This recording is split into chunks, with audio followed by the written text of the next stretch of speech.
benvenuti, bienvenue, bienvenidos, croeso, and welcome. Hi, I'm Juliet. Join me on my language learning journey and discover my thoughts on different aspects of language learning with the A Language Learning Tale podcast. Today I'm talking about l'histoire des langues parlées.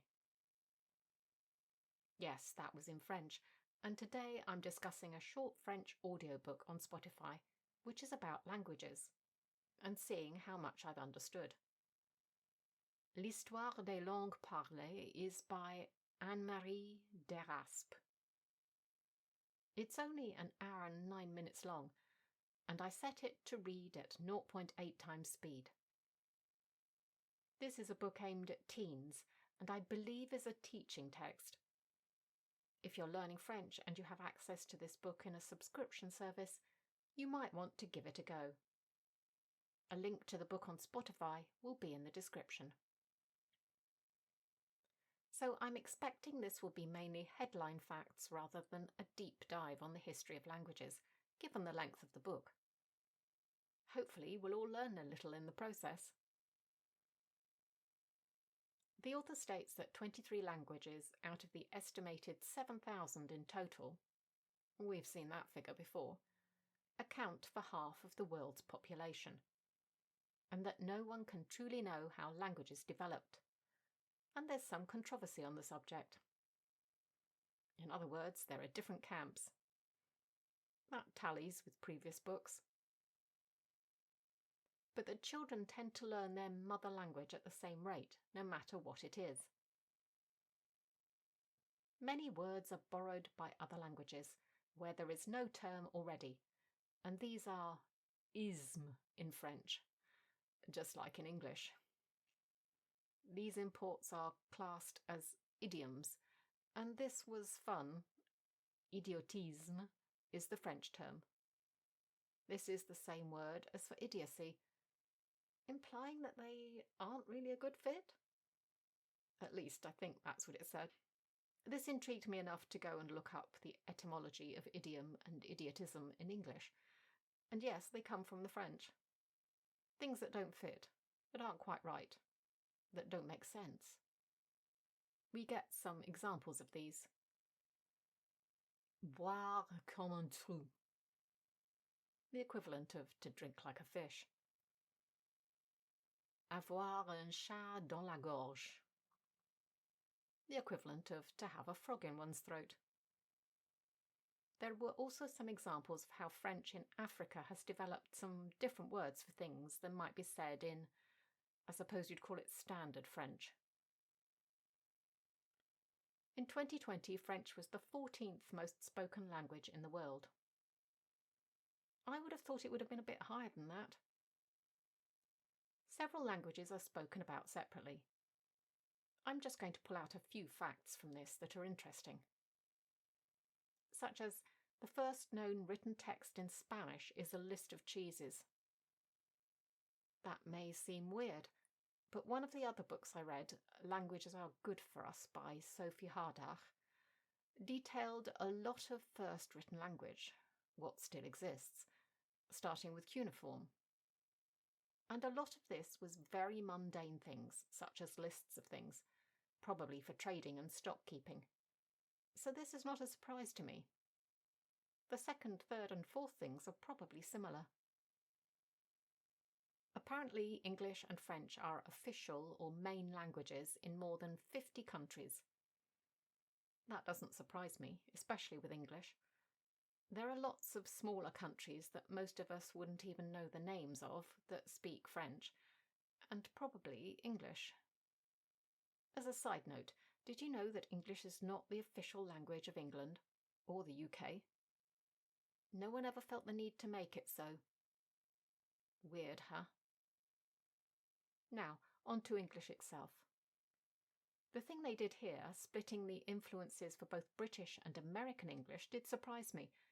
But when you think about it, American English has a lot of influences that British English doesn't, coming from those who were living there way before the English speakers, and South America, and all those who've emigrated there from the rest of Europe, for example.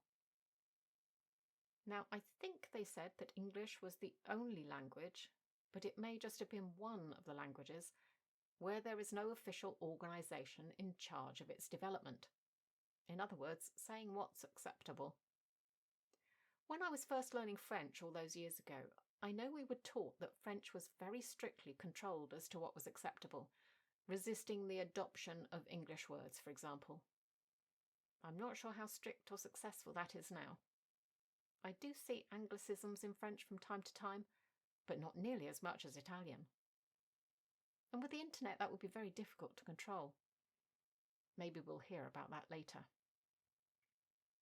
Anyway, back to those Americanisms. Yes, as they say, a lot of them have come across to the UK. In the past, I remember there was some resistance to this. I mean, we still, as a rule, don't like American spellings. I think that feeling's mutual. But individual words definitely are infiltrating British English. Although I think they're mainly alternatives and we might use both. Like we have rubbish, but also trash. Most likely from the trash on the computer initially. Although I don't think anyone would say trash can here. Bin is definitely our go-to. And what is the oldest word still in use in English? The very ordinary and necessary word, town. I wonder what other oldest words still used are. Probably things like names for familial relationships and livestock and, well, roads must have been around for a long time. But they may have been called something else. Okay, I just looked both town and road up on Google, and they both came from Germanic Old English roots. So who knows? Well, somebody obviously, but not me. Let's move on. French. I said something earlier about remembering French being more strictly controlled. Under this section, we learn that l'Académie Française was founded in 1634 to set the rules of the language. But, as expected, over the years, words have infiltrated from other countries. In 21st century dictionaries, there are apparently 2,500 adopted English words. And it's not just English. There are words from many European countries, Arab words, and others that have made their way through other languages first. I think what I'm about to say is right because I believe the verb was emprunter, which is to borrow from. And I believe this is the percentage of borrowed words out of all borrowed words. Anyway, the top three are 25% are borrowed from English, 17% from Italian, and 11% from German. I'm actually surprised that more words are borrowed from English than Italian, given the similarities between the two languages. But I guess similarities in grammar and word roots is different from borrowed words, where they're generally taken as is. When we get to German, I believe they said that this is the most spoken language in Europe. Honestly, if someone had asked, I would have guessed French. But that comes after German. I did look this up though, and the internet tells me that Russian is the most spoken language in Europe. So I don't know if I misheard or they got it wrong. I mean, most people do forget that parts of Russia are technically in Europe. I did know this, but it still didn't occur to me that Russian might be top. Anyway, they also said that the Gutenberg Bible was the first printed book in the world in the 1450s, and it was in German. Again, I might have slightly misunderstood this because although that was the first mass-produced book, there were books printed before that. Other languages were covered with scant details, but I was surprised by how much time was dedicated to Esperanto. I mean, okay, it is a language and people speak it, and it is unusual because it was deliberately created. But in an audiobook that is only just over an hour long, it had a disproportionate amount of time, in my opinion. Then the book goes on to talk about a wide variety of types of words that exist in French, as in other languages, such as aptonyms, palindromes, and the like. I'm just going to pick one word from these. Oiseau, the plural version. This is the longest word in French where you don't pronounce any of the letters réellement. There are also discussions about new words, things like there has been some disagreement about whether COVID should be la Covid or le Covid, because in French, maladie is feminine and virus is masculine. It also gives brief descriptions of other alphabets like Morse code, the IPA, and Braille. So, first off, if you're learning French and you want an audiobook that isn't too difficult to understand, this could be a good choice because it's clearly a teaching audiobook. It is pronounced pretty clearly all the way through. In terms of information, there are some interesting facts here and there.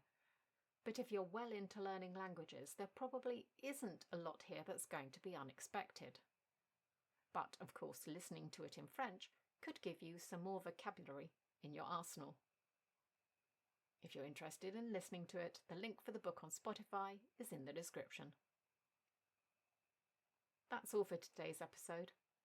Don't forget to join me again next time for more language learning tips, tricks and tales. And in the meantime, check out the A Language Learning Tale YouTube channel for additional non-podcast content. Ciao, salut, adios, huil, and bye for now.